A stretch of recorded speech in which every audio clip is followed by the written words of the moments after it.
ദുരിതമാണ് ഗാസയിൽ മുഴുവൻ.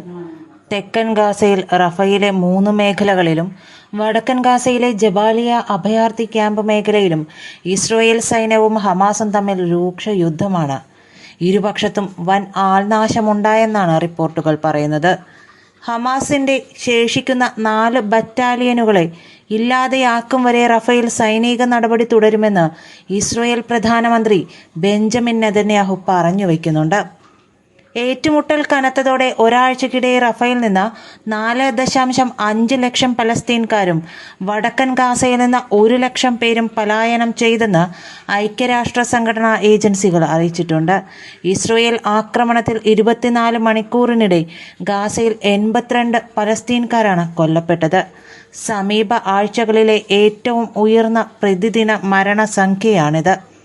ഗാസയിലെ UN സുരക്ഷാംഗമായ ഇന്ത്യക്കാരൻ retired colonel Vaibhav Anil Kale Israel ആക്രമണത്തിൽ കൊല്ലപ്പെട്ട സംഭവത്തിൽ ഐക്യരാഷ്ട്ര സംഘടന അന്വേഷണം പ്രഖ്യാപിച്ചിട്ടുണ്ട്. റഫയിലെ യൂറോപ്യൻ ആശുപത്രിയിലേക്ക് പോകുമ്പോഴാണ് UN വാഹനത്തിന് നേരെ ഇസ്രായേൽ ടാങ്കുകൾ വെടിയുതിർത്തത്. ഇക്കാര്യം സ്ഥിരീകരിച്ച ഇസ്രായേൽ സൈന്യം ഏറ്റുമുട്ടൽ മേഖലയിലൂടെ UN വാഹനം സഞ്ചരിക്കുന്ന വിവരം അറിയില്ലായിരുന്നുവെന്നാണ് വ്യക്തമാക്കിയത്. അന്വേഷണത്തിനായി ബന്ധപ്പെട്ട അധികൃതരുമായി ആശയവിനിമയം നടത്തിവരികയാണെന്ന് ഇന്ത്യയും പറഞ്ഞു. മൃതദേഹം ഇന്ത്യയിലെത്തിക്കാനുള്ള നയതന്ത്ര ശ്രമങ്ങൾ ആരംഭിച്ചുവെന്നും വിദേശകാര്യ മന്ത്രാലയം പറയുന്നുണ്ട്. രൂക്ഷമായ ആക്രമണം നടക്കുന്ന ജബാലിയയിൽ ഒട്ടേറെ വീടുകൾ ഇസ്രായേൽ ബോംബിട്ടു നിരത്തി. UN പലസ്തീൻ റിലീഫ് ഏജൻസിയുടെ റഫയിലെ കേന്ദ്രത്തിൽ ആയുധധാരികളെ കണ്ടെന്ന വീഡിയോ പുറത്തുവിട്ട ഇസ്രായേൽ സംഭവത്തിൽ UN-നോട് വിശദീകരണം ആവശ്യപ്പെട്ടു. UN ഹമാസുമായി സഹകരിക്കുന്നുവെന്നും അവരെ സംരക്ഷിക്കുന്നെന്നും ഇസ്രായേലിന്റെ UN അംബാസഡർ ഗിലാഡ് എർദാൻ ആരോപിച്ചിട്ടുണ്ട്. പലസ്തീൻ രാഷ്ട്രം അംഗീകരിക്കാനുള്ള UN പൊതുസഭയുടെ തീരുമാനവും ഇസ്രായേൽ തള്ളി.